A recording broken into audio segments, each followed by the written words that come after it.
네, 지난 한 주간에는 예수의 복음이 일상이 되는 기도회라고 하는 주제를 가지고 특별 새벽 기도회가 있었는데요. 특별 새벽 기도회가 진행되는 가운데 문득 과연 우리는 복음이 복음되는 삶을 살고 있는 것인지에 대한 궁금증이 생겼습니다. 3월 우리의 다짐이 여러분이 보시는 것처럼 Jesus is the good news인데요. 예수가 복음임을 우리의 다짐으로 세웠다면 아마도 Jesus is the gospel 이렇게 정하는 게 더 자연스러웠을 텐데 가스펠이라고 하지 않고 굿뉴스라고 이렇게 정했던 것은 복음이신 예수님을 믿고 따라가는 우리의 삶 속에 뭔가 이 굿뉴스, 기쁜 소식들이 가득할 수 있기를 소망하는 마음에서 Jesus is the good news라고 우리의 다짐을 그렇게 정해 보았던 것 같습니다. 그런데 우리의 삶이 진짜 굿뉴스의 삶인 것인지 돌아보게 되는 그러한 기도회이었다고 저는 생각이 되는데요. 사실 지금 여러 청년들이 졸업과 취업으로 인한 스트레스를 아주 심하게 받고 있고요. 또 하루하루 고민과 걱정으로 살고 있는 그러한 현실인 것 같습니다. 열심히 졸업을 준비하고 있지만 그래서 반복되는 미드텀 시험이 너무나도 중요해서 오늘도 몇몇 청년들이 목사님 너무 중요한 시험이 있어서 오늘 부득이하게 예배 참석을 못할 것 같습니다. 그래서 제가 정말 가슴 떨려서 어떡하냐, 목사님도 같이 기도할게 이렇게 답장을 하고 또 기도를 하고 있는데요. 졸업을 앞두고 있지만 학점이 혹시라도 잘 나오지 않아서 졸업을 못할까 봐 불안해하는 그러한 마음을 가지고 있는 청년들이 있는 것 같고요. 또 취업을 해야 하는데 그래서 원서를 여기저기 많이 넣어놓기는 했는데 면접보자는 연락이 없어서 답답하고 불안한 그러한 마음을 가지고 있는 청년들도 있는 것 같습니다. 여러분, 교회 공동체를 이루고 있는 가정들도 그렇게 편안하지 않은 것 같아요. 저희 집만 보더라도 하루하루가 전쟁 같거든요. 뭐 여러 가지 의미로 그럴 수 있지만 넉넉하지 못한 경제적인 사정 때문에 풍성하고 풍요로운 삶을 누리지 못하는 그러한 가정들도 있는 것 같고요. 또는 관계의 어려움을 겪고 있는 그러한 가정도 있는 것 같습니다. 서로에 대한 신뢰가 무너져서 사랑으로 감싸주고 변화를 추구하기보다는 힘들고 아프고 쓰달린 나를 먼저 좀 위로해달라고 서로 그렇게 자기 위로만 주장하며 더 흩어져 가고 있는 그러한 모습도 어쩌면 우리 주위에서 발견되어지고 있는 그러한 현실이지 않을까 싶은데요. 그런가 하면 또 어떤 사람들은 평안하고 또 풍요로운 가운데 오히려 삶이 너무 고요해서 삶이 무기력해지고 삶의 방향을 잃어버려 방황하는 그러한 사람들도 없지 않아 있을 수 있을 것 같습니다.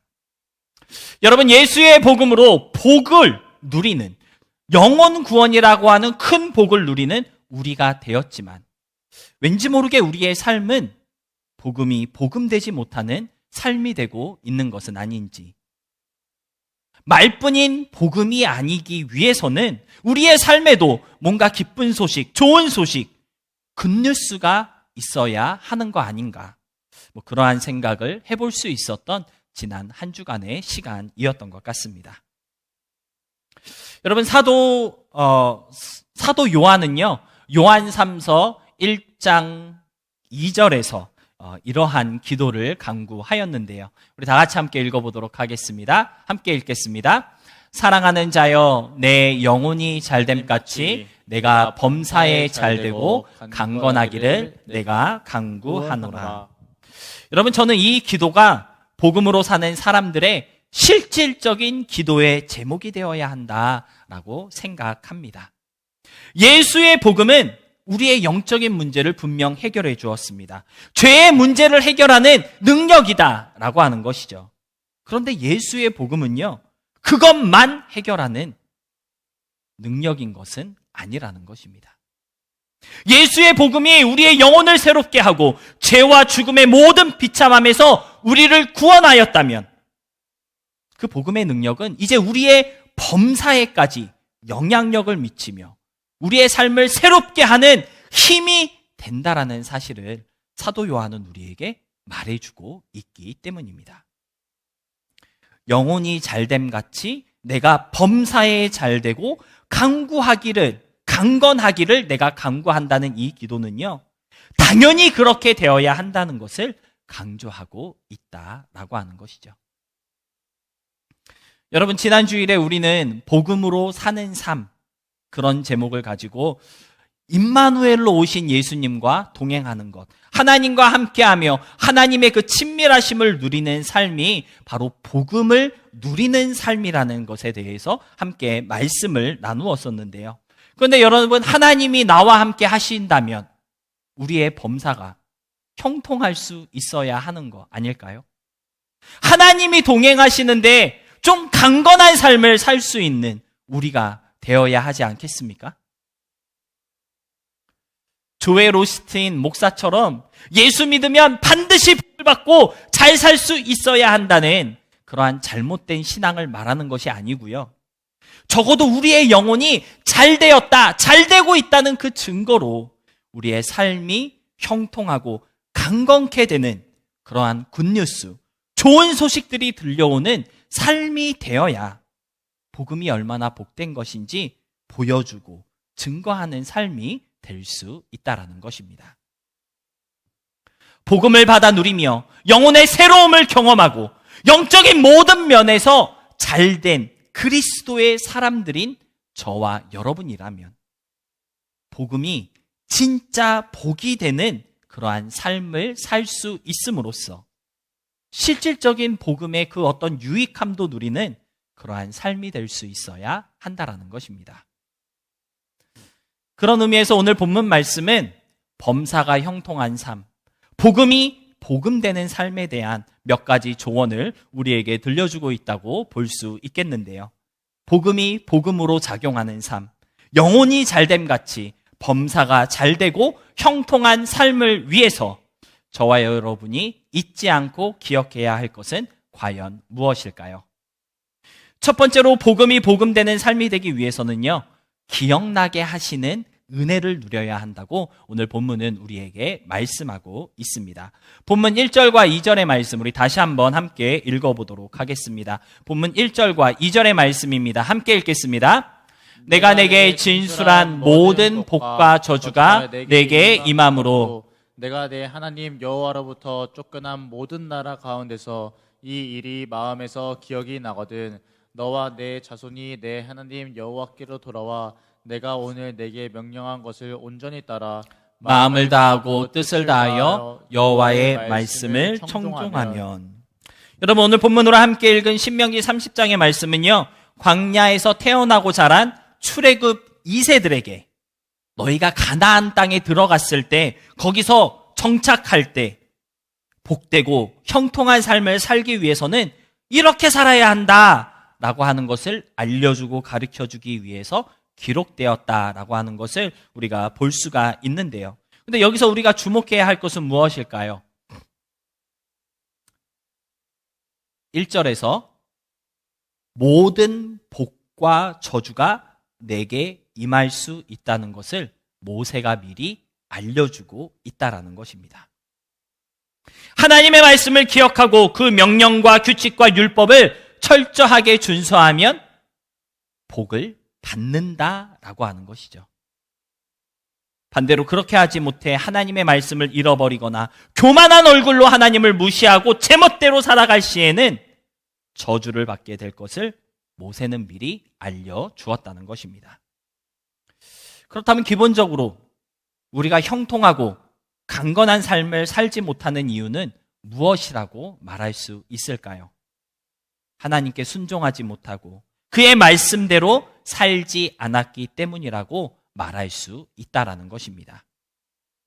우리가 복음을 들었고 그 복음을 믿음으로 받아들여 영혼의 형통함을 누리고 죄에서 자유함을 얻어 영적으로 강건한 삶을 살게 되었지만 그에 비해 우리의 삶은 점점 더 메말라지고 잘 풀리는 것 하나 없는 것처럼 망가져버린 일상이 되어가고 있다면 뭔가 우리가 하나님 앞에 순종하지 못한 것이 있다라는 것이고요. 말씀 앞에 겸손하지 못했기 때문이라는 것을 알아야 한다라는 것입니다. 사실 현대의 많은 그리스도인들은 그들의 삶에 어떤 고난이나 어려움이 찾아올 때, 괴롭고 힘들고 형통하지 못한 일들을 경험하게 될 때 어떤 생각을 많이 하는지 아십니까? 분명 하나님의 뜻과 계획이 있을 거야. 크고 놀라운 일을 이루시기 위해서 나를 준비시키시는 그러한 과정이니까 일단 견뎌보자, 이겨내자. 이러한 생각들을 먼저 하고 많이 하고 있습니다. 그렇죠? 아무 이유 없이 욥에게 고난을 허락하시고 그를 단련하시고 성장시킨 하나님께서 분명 나도 그렇게 연단시키고자 성장의 아픔을 허락하신 거라고 우리는 덮어놓고 그렇게 생각하며 일단 이겨내자, 견뎌보자, 그렇게 애쓴다라고 하는 것인데요. 물론 그럴 수도 있습니다. 우리에게 더 큰 믿음을 주시기 위해서, 우리를 더 성장케 하시기 위해서, 이전보다 더 넓고 깊은 은혜로 초대하기 위해서 생각지도 못한 어려움이나 문제를 우리에게 허락하실 때도 있는 것이 분명하다는 것이죠. 그런데 어떤 경우에는 정말 내가 하나님 앞에 순종하지 않았기 때문에, 하나님의 말씀대로 살아가지 않았고 주님 앞에 교만했기 때문에 고통과 아픔을 주시기도 한다라는 것을 알아야 한다라는 것입니다. 우리의 삶이 강건하지 못하고 형통하지 못하다면 그냥 무턱대고 하나님이 나를 단련시키시는구나, 그렇게 단정 지을 것이 아니라 혹시라도 내가 뭘 잘못했는지, 혹시 내가 하나님 앞에 교만하게 살아간 것은 아니었는지, 말씀대로 살아간다고 말은 했지만 말씀에 순종하지 않았던 것은 아닌지 생각해보고 기억해보는 것이 필요하다라는 것이죠. 왜냐하면 오늘 신명기 30장 말씀은요, 복과 저주에 대해 분명하게 언급하고 있기 때문입니다. 여러 가지 문제들과 형통하지 못한 상황이 닥쳐올 때 덮어놓고 나를 단련하시고 성장시키는 그러한 기간이라고 생각해버리면요, 그를 통해 하나님께서 우리에게 고치라고 말씀하시는 그 메시지를 듣지 못하게 됩니다. 고쳐야 할 것을 고치지 못하고 버려야 할 것을 버리지 못하게 된다는 것이죠. 내 뜻대로, 내 생각대로 뭔가 잘 풀리지 않을 때 혹시 내가 주님 앞에 바로 잡아야 하는 것이 있는 것은 아닌지 생각해 볼 수 있어야 고쳐야 할 것을 고치고 바로 잡으라고 주신 그 기회를 놓치지 않을 수 있게 된다라는 것입니다.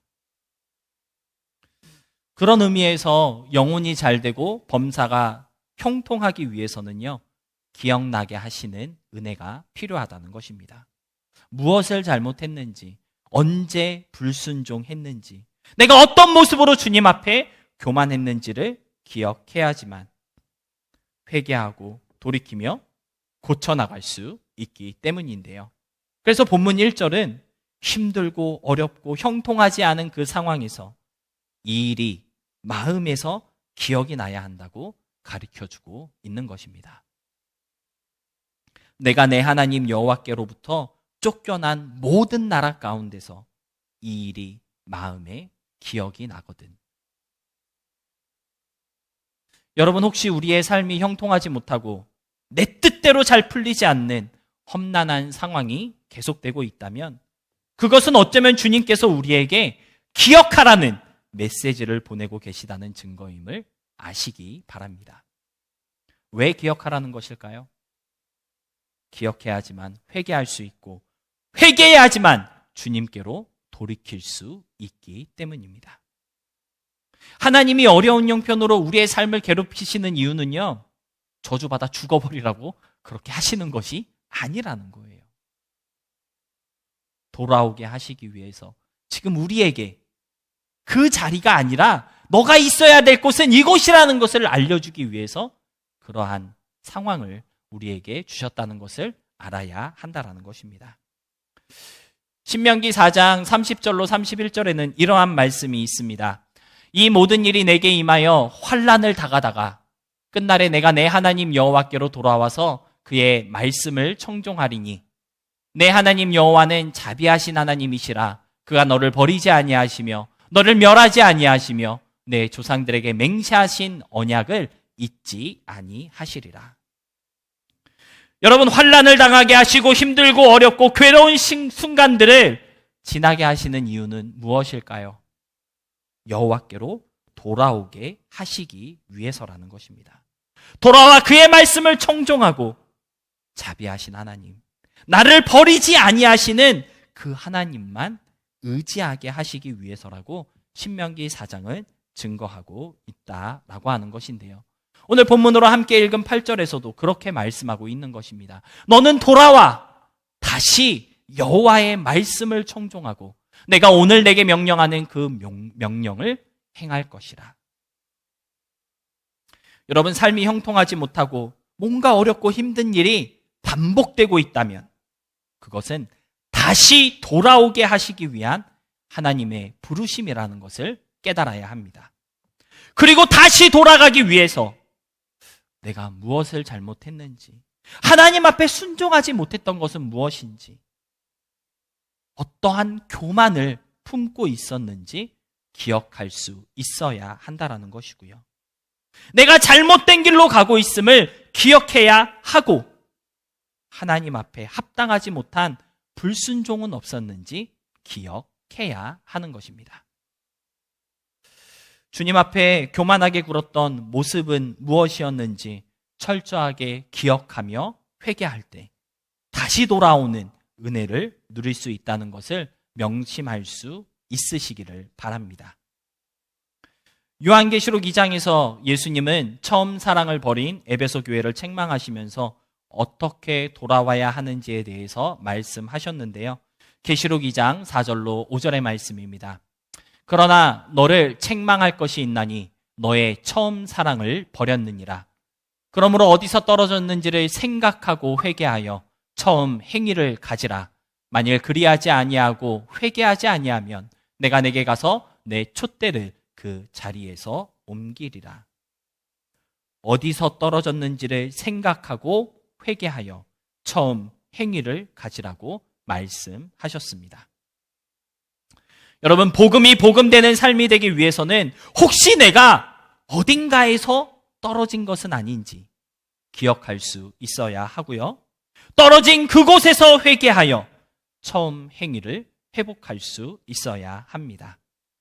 우리의 삶 가운데 찾아오는 그 모든 종류의 고난과 어려움, 문제와 시험들 앞에서 그저 견디려고만 하는 안일한 자세를 좀 내려놓고 우리의 신앙과 믿음을 철저하게 돌아보며 주님 앞에 합당하지 못한 것이 있는 것은 아닌지, 혹시 내가 처음 사랑을 버리고 어딘가에서 떨어진 것은 아닌지를 생각하며 엄준한 모습으로 우리의 신앙을 점검할 줄 아는 자세가 필요하다는 것을 기억하시고 기억하게 하시는 그 은혜로 말미암아 우리를 책망하실 때 그 음성에 순종하며 돌아서기를 힘쓸 수 있는 우리 모두가 될 수 있기를 소망합니다.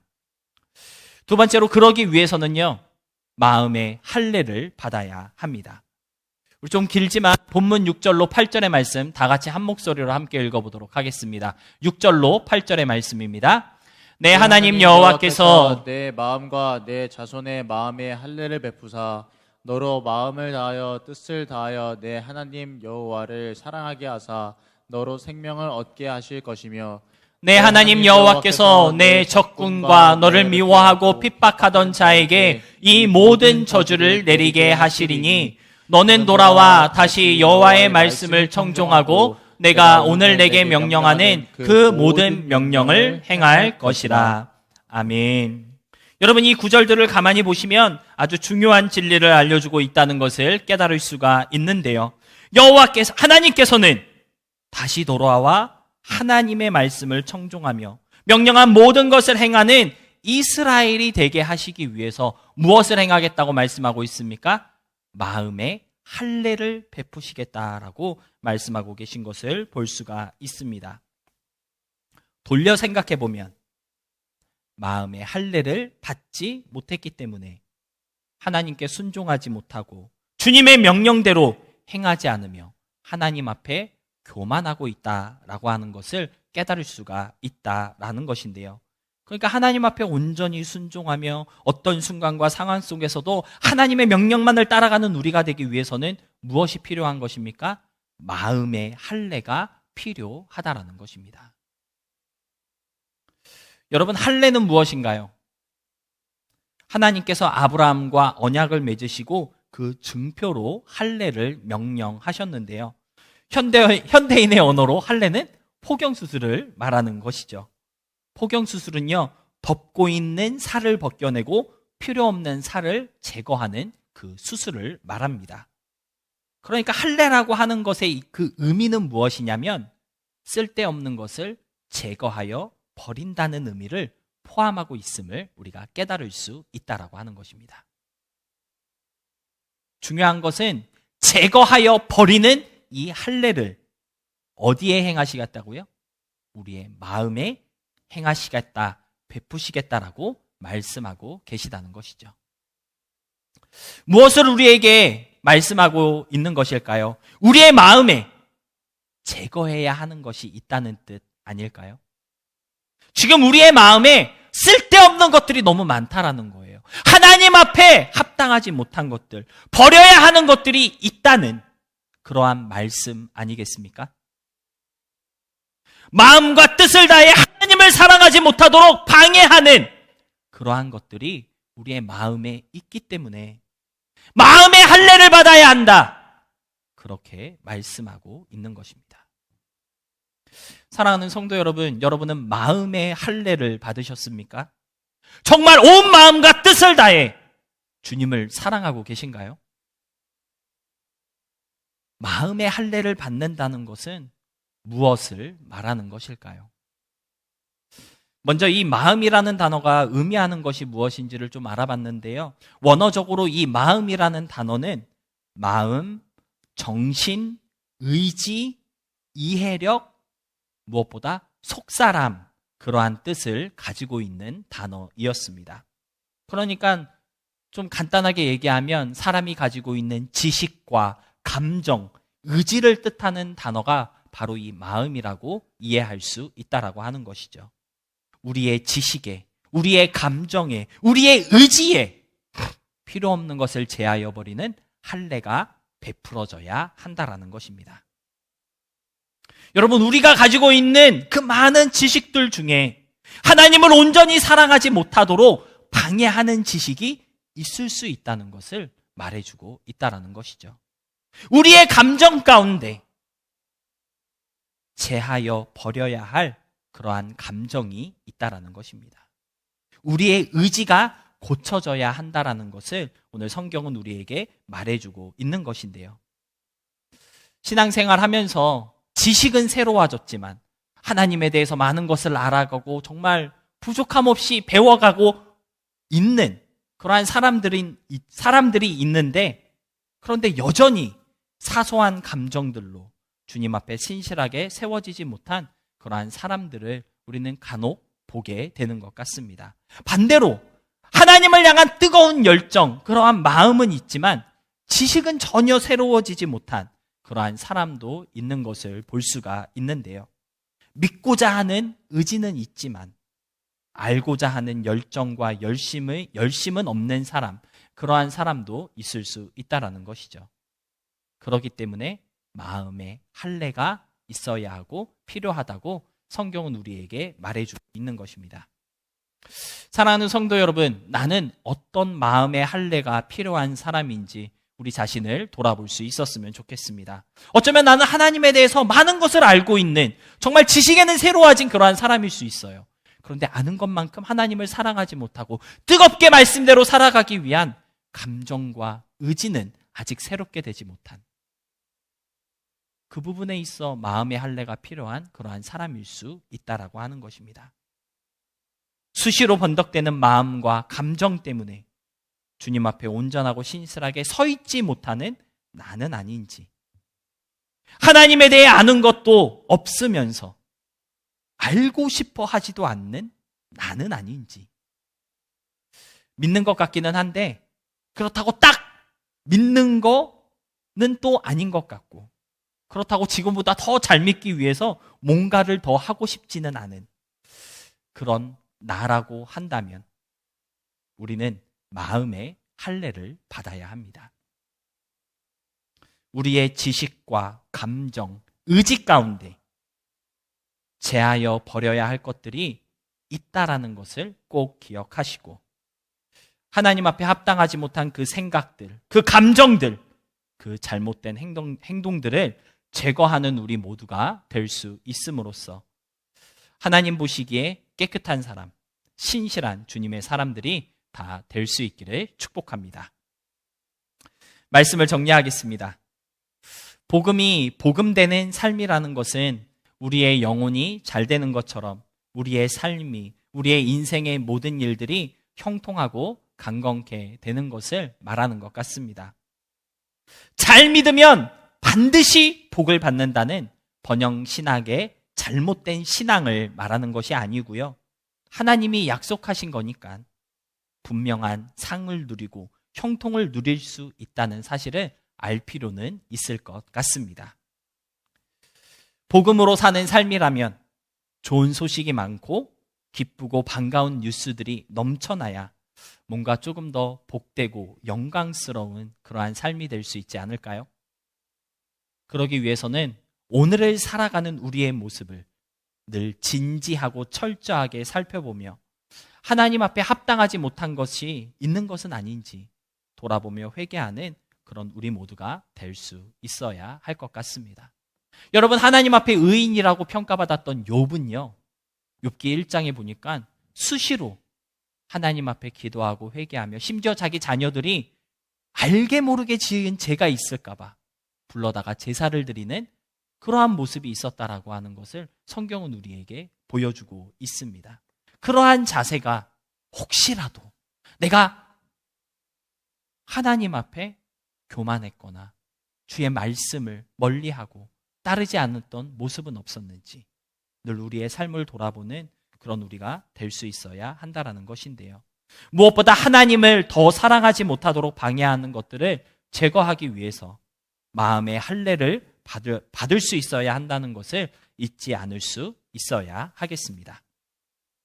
우리의 생각이 새로워지고 우리의 감정이 더 튼튼해지며 주님을 향한 우리의 열정이 더 뜨거워질 때에 복음이 복음되는 삶을 살 수 있게 된다는 것을 기억하시고, 우리와 함께 하시는 하나님, 임마누엘의 복음을 누리는 여러분의 삶 속에 기쁘고 좋은 소식들이 더 많아지는 귀한 역사가 일어날 수 있게 되기를 주님의 이름으로 소망하며 축복합니다.